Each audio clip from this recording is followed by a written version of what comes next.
Ang paraan ng kanilang pag-interpret ay yung Biblia ginawa ng puro symbolical. No? Kapag naman exegesis lang at walang hermeneutics, delikado rin.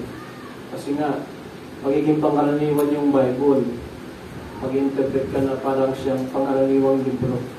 Kung ano nakasulat, ayun na, ang interpretation mo.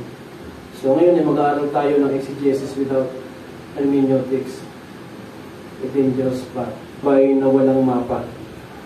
Mahirap maglakbay na hindi mo alam yung pupuntahan mo at hindi mo alam yung daan.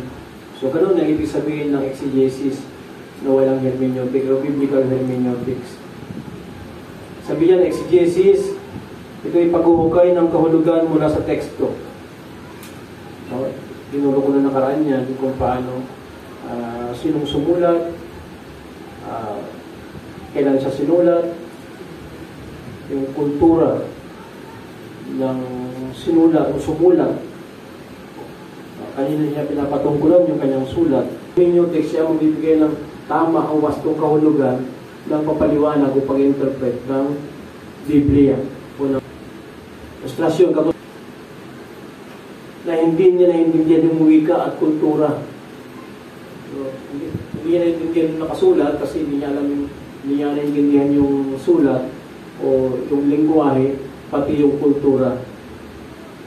Sabi sa verse 2 Timothy chapter 2 verse 15 yung ating binasa kanina, rightly dividing the word of truth. Kaya mabuti na maganda na tayo ay gumagamit ng sa Tagalog, pagsikapan, ang lagi nating pangunawa ang pinagbabatayan. Halimbawa, kapag may mga binabasa sa Biblia at ang pinagbabasihan mo ay sarili mong pangunawa at sarili mong basihan, ay delikado yan. Yan ay magresulta ng maling exegesis.